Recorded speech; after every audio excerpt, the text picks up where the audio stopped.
learned a lot, man. No, that's cool because now I want to get back to you too, because you said 2012 was when you learned when you got your first break, right? Yeah, How TV. many years before that would you say before you got your first real break I think in acting? I How many felt like- years? Because I know you said 11th grade is when you Yeah, went. I would say- you went. Okay, I'm thinking about this in a serious way. I will say there's two breaks, which is the first real break was when I got on stage. I was teaching at the time. They were doing a fundraiser.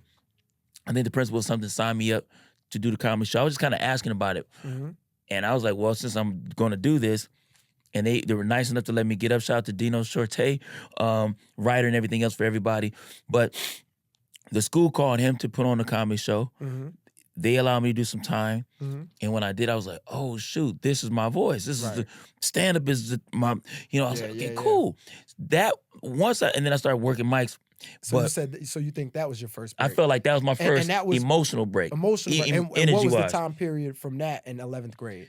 How many years apart is that? That was maybe like 09.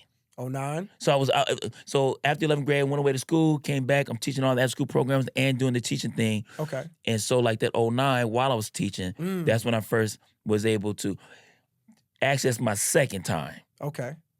Quick, because I know we're on time. No, we're good. We're good.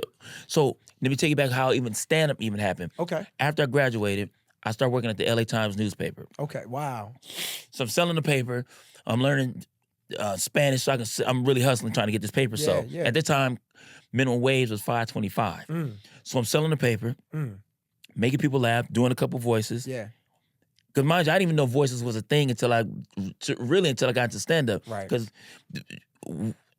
I didn't know that was a thing. Right. So anyway, I'm doing the voices on the phone, and then one of my bosses, shout out to Paul Johnson, says, hey, you need to do our Christmas talent show. I was like, what? I said, what? Just do what you do on the phone. Just do it up here. I was like, all right. So I do my little shtick of jokes. And then that same guy took me to go work a little open mic called the Step Up Restaurant. This is where I first met a brother named Katt in the Hat. Hey.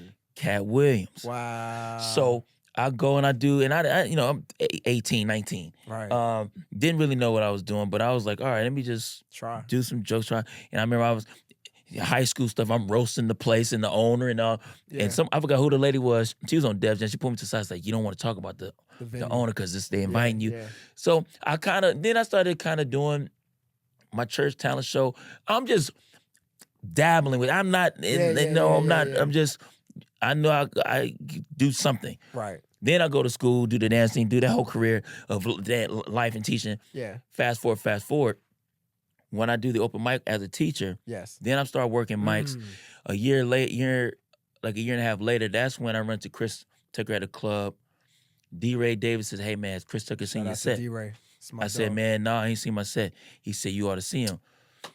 And that's why I got a lot of love for Deray to this day. Bro, shout out to Deray Davis. I'm D-Ray. going to let you finish your story. Yeah. Go ahead. Deray solid. Shout out to Deray. But he said, hey, Chris, have you seen London? And Chris looking, no, I don't know who that is. So he said, man, you ought to see him. He grabs me by the arm, pushed me on stage. I trip up there and do my little 5-minute set.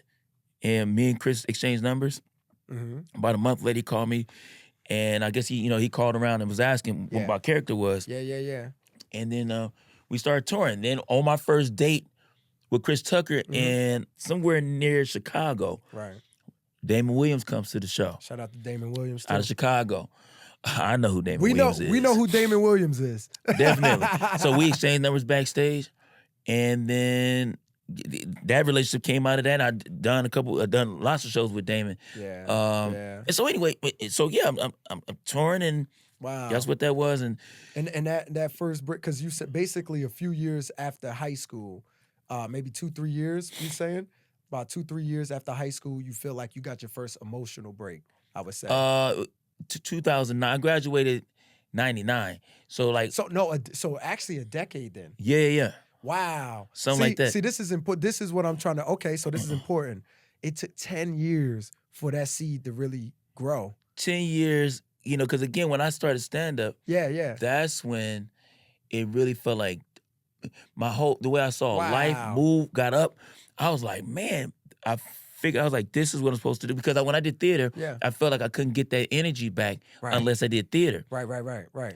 But when I did stand up, I said, oh, I get the same titillation from doing play, live acting, Yeah.